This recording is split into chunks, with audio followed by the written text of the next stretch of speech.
Allan Advisors, creating aha moments, presents Aha Business Podcasts. We provide opportunities to discover information to help you run your business and guide your decision making. The more you know, the better decisions you make. For more information, log on to allanhirschadvisors.com. I'm your host, Allan Hirsch. Okay, welcome to today's podcast. My guest today is Randi Pupkin, Executive Director of Art with a Heart Incorporated. Thank you for being here. It's a pleasure to have you. Thank you for having me. So what motivates you to get up in the morning and go to work? That's a funny question right now, right? As I'm talking from my home. Yes, it is, but it pertains to why you do what you do, which Right. I think is one of the most important questions that people can ask. Well, I have a great passion for helping people, and I also have a great passion for the creative process, and believe that creativity and imagination are really essential to the future of our world. Mhm. And I'm not, there's no sarcasm there. It's true. I mean, we're in the middle of a pandemic, and the solutions to these problems are only going to be founded by people with creative minds. And what makes me get up every day and do my job is knowing that I am providing innovative and creative opportunities for the children and youth in our community who otherwise might not have access to visual arts. And Art with a Heart is providing that and filling that void. So in the future, they can work on things and find creative solutions to our problems. Well, I think that's something that really falls in place to get them active in a pandemic where they're confined to their homes, but then you have to reach them. So it's a complicated process. So, you know, you're celebrating 20 years. So how did you get started? So I was an attorney for 14 years. I practiced construction litigation. I often say that I lived in a very beige world. My files were beige, my timesheets were beige, the carpeting in my office was beige, and I had a very contentious call with an attorney, and I hung up the phone in my office and looked around at my beige world and thought, if this is chapter 5 of my life story, and chapter 25 is going to be the same, I wasn't even enthusiastic about reading my own book. So I came home and I talked to my husband. And as I said at the beginning of the interview, I have a great passion for helping people and working with people, and also for creativity and art, and just decided to combine the two. Didn't happen overnight, but went back to my law office and I incorporated Art with a Heart from my desk. And here we are 20 years later. It was like a snowball. So what are some of the programs that you're doing, and how do you get reaction from some of the students? And then, you know, we'll talk about how you're now dealing with the COVID-19 pandemic, but for 19 and a half years, you did a lot of work. So can you explain what you've done? So when I founded the organization, I was the only person working in the organization other than my dog and my goldfish. And I was pounding the pavement and started visual art programs in 4 sites: the House of Ruth, Alzheimer's facility, and 2 group homes for emotionally troubled adolescent boys. And as of last year, I had 4 classes a week. As of last year, we were providing 12,500 classes annually, which equates to about 300,000 individual art experiences a year in the community. we, in March, before we closed, we had 500 classes a month. We were on a trajectory of having our best year ever. And we'll talk later, but we're doing great, thank goodness. But in addition to the classes that happen in schools, shelters, group homes, community centers, treatment facilities, and hospitals, we have other complementary initiatives. And they include large-scale public art projects. Art with a Heart has installed 300 public art pieces throughout the city. We have a workforce development program called HeartWorks, which has been around for 16 years and places about 80% of its students into jobs. We have a retail store called Heartwares, which sells the artwork created by students and volunteers and shares the proceeds of those sales with our collaborative partners. We do a lot of community service and engage corporate and individual service groups. And then the final initiative we have is a teen leadership initiative that's in its 6th year. It's called the Art of Leadership. And I can't think of a more important and impactful program than bringing together a diverse cohort of students in 10th and 11th grade to engage in conversations across cultural barriers and experience different communities in Baltimore together. So that's us. Yeah. So tell us a little bit about the listeners, a little bit about the classes that you do. You're doing, a lot of classes. You were doing approaching 6,000 a year. Right. No, like more like 12,000 a year. Oh, okay. You were doing 500. Okay. Yeah. 500 individual and they're multiple classes. 500 a month. A month. Yeah. Okay. So we have a programming team that puts together a curriculum that's culturally relevant and sequential. Depending on the program, we'll work with the program to create a curriculum that is compliant with whatever their needs are. And we have a teacher and an assistant in every class. We provide all the materials. It's really, it's easy access for the collaborative partner because we really are providing everything and feel that we have to have a quality product and that's what we have. Our teachers are carefully vetted. We have 2 people in every classroom. Even in our virtual classrooms, we have a teacher and an assistant. We just believe that that's needed. So how many students are in a classroom?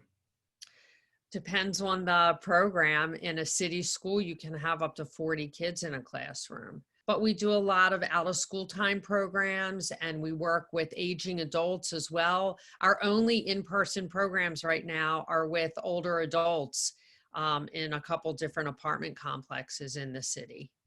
Okay.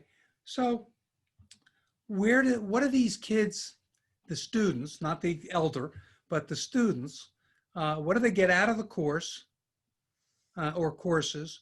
And what do they do with some of what they're learning? Well, I think that the response to that depends on which branch of the organization the student is programming in. So we talk about the organization like a tree, and the trunk of our tree is the core programs that I described earlier in schools and shelters and group homes, community centers.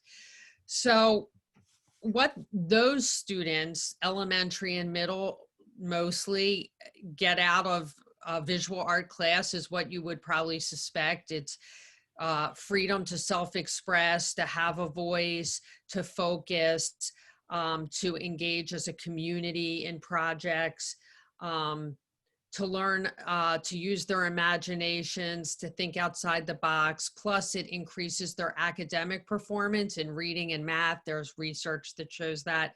I mean, art is really essential to normal human growth and development. And so if students are not given that opportunity to stretch that creative muscle, we're really limiting them in their futures.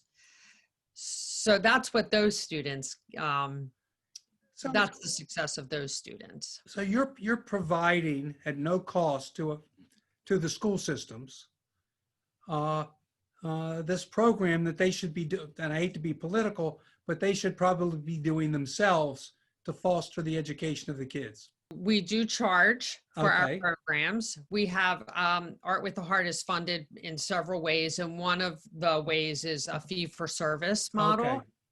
Okay.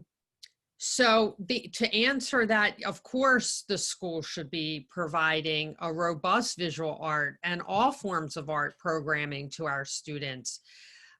You know, they just laid off 450 people in our city, in our school system. It's struggling. And it's not only struggling financially, but it's also, prior to COVID, was struggling to find the human capital to teach the classes.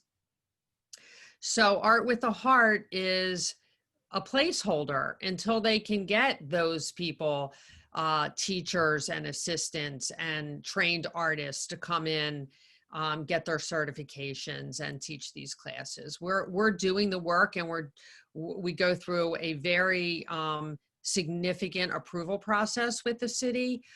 You have to be pre-qualified. It was a 78-page document that we had to submit with all the information about the work we're doing and our curriculum. So yes, they should be providing it, but we're happy to help until they have the financial wherewithal and the human capital capacity to do that. Okay. Well, we're going to take a break right now for some commercials. But Randi, thank you for being here. And when we do come back, I'll continue the conversation with you as the executive director of the Art with a Heart, and look forward to continuing that conversation. I'm Allan Hirsch of Allan Hirsch Advisors, and this is AHA Business Podcast.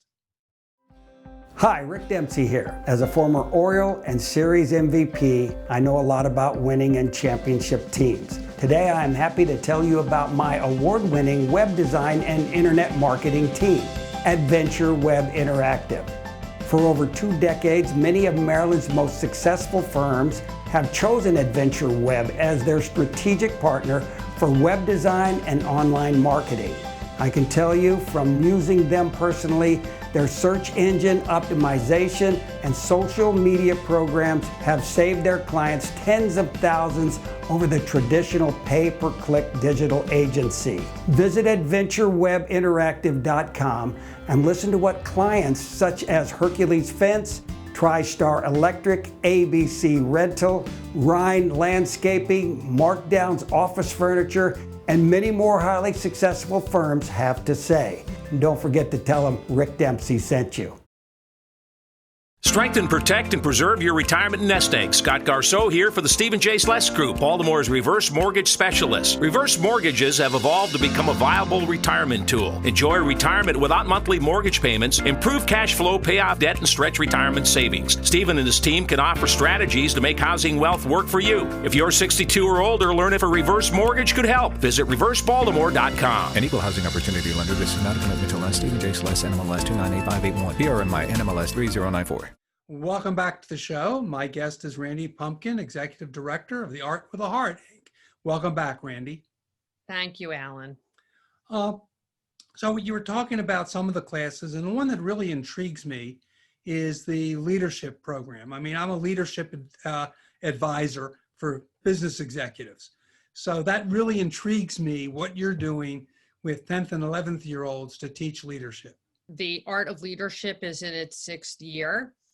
This was a branch of the organization that had been discussed for quite some time with the board. In 2008, I did a leadership program, and my son did a leadership program when he was 16. He's 24 now.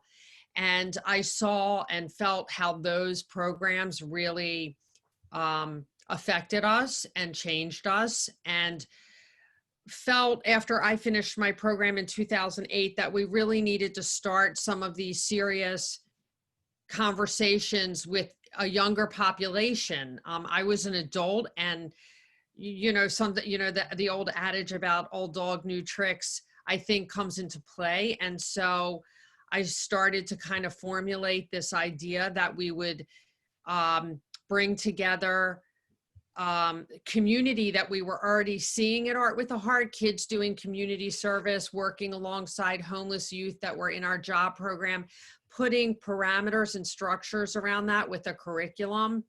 And so we cultivated that idea and prepared a curriculum. And in 2015, we started that program with a cohort of 21 students. We now have an alumni network of 93 students. Again, I said we're in our 6th cohort. The students, despite the pandemic, are still doing things and learning. Some of it is virtual. Normally we do a tour of Baltimore as like a second experiential opportunity for the kids. And of course, we couldn't put them all on a bus this year. We have 19 kids on the cohort. So they met at Druid Hill Park outside, and from the top of a hill, they talked about redlining and our city and what's to the east and what's to the west and 2 Baltimores. So they still had a very impactful experience, just different. And that is exactly what we've been doing since March, working on innovation and impact, just different. Yeah. So what are you going through with these kids? I mean, very frankly, to get them ready for college, the next steps, and some of the leadership that you're teaching them. So the leadership program is focused on cultural diversity, conversations around cultural diversity, learning about a network of peers that they otherwise would not know but for this program, learning about issues in our city like education, healthcare disparities, all different issues in our city. So those, we're preparing them by growing them. Mm-hmm. In ways that they might not get in a normal academic setting. The leadership, have you been following the 6 years of the classes beyond the 11th grade, and where are they going? What are they doing? The kinds of results that you've seen? Yes, they're highly successful individuals. All of college. All of them have been in college since our first cohort or going to college. Our last cohort of the, I think, 19 students who were college eligible. Actually, it was 12 students who were college eligible because we do a cohort of 10th and 11th graders. All of them were enrolled in college for this fall semester. I don't know that all of them are actually in college. Right. They're either doing it virtually or they are at school, but, and the schools run the gamut from, Seattle, Washington to right here in our hometown and everything in between. And, they are using their voices. We see them on social media and they connect with us, and, they're doing great things, and they're going to be great people. The first cohort is actually graduating from college. Yes, I would think so. Yes. And I hope you follow their careers. I intend to. Actually, just a little anecdotal story. We had a student in our first cohort, a young woman named Anna, and then her brother James was in the 3rd cohort, and now their mom is a full-time employee of Art with a Heart. Oh, that's wonderful. Yeah. That's wonderful. So may I ask where Anna went to college? She's at Syracuse and her brother is at Delaware. Very good schools. Yes. They're very good schools. Yes. So, in your celebrating your 20th anniversary this year, what are you celebrating? What are you doing? How are you trying to continue to grow your nonprofit? beyond where it's been. Much was canceled for the 20th anniversary celebrations, but one project that could not be touched was, it's called the Heart of Baltimore. And Art with a Heart is creating this 1,000-pound, 8-foot by 6-foot heart sculpture that will be covered in mosaic glass, mirror, and ceramic tile. It's going on Pratt Street between Charles and Hanover, where on a normal year, there'll be 2 million visitors that would walk by it. So we hope to get back to that. We intend to complete that by the end of the fall, maybe the end of November, beginning of December. So that's just been launched and it's sitting in our foyer and it's huge. So just giving some love to the city and making the landscape of our community a little brighter, a little shinier, and a little happier. We looked at it like Chicago has the bean and Philadelphia has the love sculpture, and now Art with the Heart's going to have the Heart of Baltimore. And that'll be a permanent display, or is that up for a year or two and then comes down? Permanent. Well, okay. Footers, 1,000 pounds. It's an undertaking. Yes, I'm it grateful for my team. So exactly, for those in Baltimore, it will be on which side of Baltimore Street? Not Baltimore, Pratt Street, sorry. Pratt Street. It'll be on the north side of Pratt Street. Okay. Between Charles and Hanover. Hanover. Okay. Yes. Right in the heart of the city. Yeah, that's exactly right. Yeah, Baltimore and Charles is for those who don't know, is dead center of Baltimore City. Right. So this is Charles and Hanover. Yeah, so Well, it's a little west of that. right. So that sounds wonderful. During COVID, what have you done to continue the work you do? I mean, you had to refocus. And what have you done? And then when you finish talking about that, talk about the future. You know, I always say that if a creative group of people can't figure out a creative solution to their work at this time, no one can. And so I've got the greatest group of creatives around me, and we swiftly pivoted into virtual programming. From March until June, we finished out the school year doing virtual programming in the schools and for our out-of-school time partners. And in that time, we started to do evaluations with our teachers. And then through the summer, we continued our programming. In July alone, we had 138 classes in July. And we have established best practices. So going into this school year, and for all the branches of the organization, we now know what we believe to be important to the delivery of a quality visual art program in a virtual setting. So for example, we provide art materials to every student. It's essential. We can't expect kids who might not have internet or computer to have also art materials. I mean, we have to provide that. So last month we packed over 2,000 art boxes with art materials, and then every month 2,000 students are going to get another box of art supplies to lead through a sequential curriculum. So the first box was like general art supplies that will carry them through, and then each month after that will be a specific unit of study, like ceramics or sculpture or something like that, and that will carry them through. The job program, we had a 90% attendance rate for students who might be homeless or you know, just not have the stability in their life that others might. Being able to simply log on and not hassle with a bus and being on time, it just worked for them. And we delivered the art supplies to the students. They still engaged in an art experience.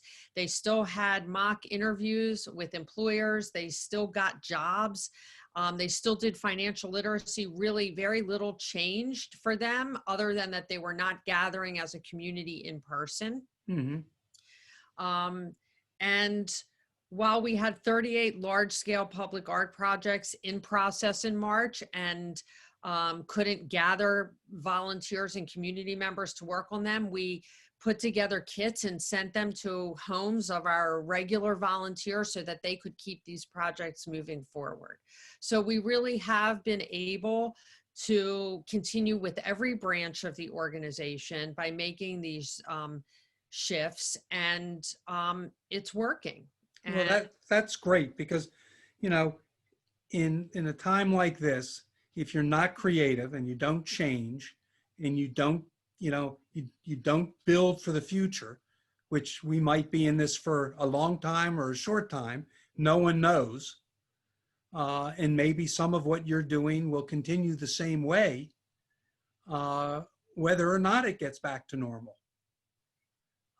Because you're learning that some of this virtual learning is great. Your jobs program, we haven't talked much about it, but what kind, how many people have you served and what kind of results do you get from it? so interestingly, we had 107 students in our workforce program this summer, which is exactly what we had last year. I think we had 105 last year. And we had a 90% attendance rate, and we still have a 75 to 80% job placement rate. So these students are actually, learning, motivating, and getting jobs. We've created a job pipeline for our students. So we have employers that we refer them to. And with the support of our collaborative partners, the program is a success. Well, I mean, every area that you're working on that you've attacked with artwork and art with a heart, you seem to be successful in your transition. So where do you think you're going to be? And I think it's regardless of whether we continue in this pandemic or not, where do you think you're going to be as a nonprofit 3 to 5 years from now? I think it will be thriving. I think the public art will continue to be something that people want to engage in and do. I think the classes will continue to grow. In 20 years, every year, the organization has experienced growth every year. When we did the budget for this year, obviously we looked at it and said, not a year of growth, like just a year of stability. So I suspect that we'll learn how to grow in this environment, which we're doing. We'll continue to grow, whether we are, limited by our in-person capabilities or not. Okay. Well, I want to thank you very much for this time and that you've given us to talk about your nonprofit, Art with a Heart, excuse me. How can people reach you, and how do they go about making contributions to Art with a Heart so that you can grow? Because a nonprofit that doesn't show profits can't grow. Yes. I mean, you've got to increase Amen revenue. I mean, one of the fallacies, it's called a nonprofit. They should be social enterprises, which fosters the financial growth of the social enterprise, and therefore can grow the number of, in your case, the number of students, the number of jobless, and really help the community. So how do people reach you and make those contributions? Well, thank you for asking about that. I really appreciate it. I do. So we have a website. It's www.artwithaheart.net. And you can make donations to us with a link on that website. Also visit and look around at everything. Actually, we're working on a new website. Seems like the right time. So that will be launching probably next month. But for now, take a look at the website. We are also on social media at Facebook. We're at AWA Baltimore. It's Art with a Heart, but we go AWA Baltimore. And on Instagram, we're at Art with a Heart _. That's the same for Twitter. We're also on LinkedIn and YouTube. So feel free to search us out. You can email info@artwithaheart.net with any questions if you're interested in volunteering. We also have a wish list on our website of supplies that we need. So there's lots of ways to help and also ways to get involved, and they're all there. So, and Allan, you're exactly right. Just because we are a nonprofit, we are a nonprofit corporation, and we are like any other corporation. We have to work responsibly and efficiently and effectively. And at the end of the year, you know, you have to be able to maintain a great staff and great supplies for your students and a quality curriculum. And that all costs money. Right. And you have to, and in order to build where you've built from almost nothing to the size you are today, takes profits every year. It's not wrong to have profits in a nonprofit as long as they're reinvested in the programs you do. And you want to continue to do this as you go into the future. So good luck in raising the funds. Good luck in your 20th year, and hope you have another 20 great years. Thank you. And thank you for being on the podcast. Thank you so much for having me. My pleasure. My guest next week will be Mike Brown. He's CEO of Red Fox Red Fox Financial and Red Fox Wealth Management. I'm Allan Hirsch of Allan Hirsch Advisors, your host. To reach me, call 443-977-4500 or visit my website, www.allanhirschadvisors.com. You can listen to podcasts of all the past shows wherever you get your podcasts. I'm Allan Hirsch, and this has been AHA Business Podcasts.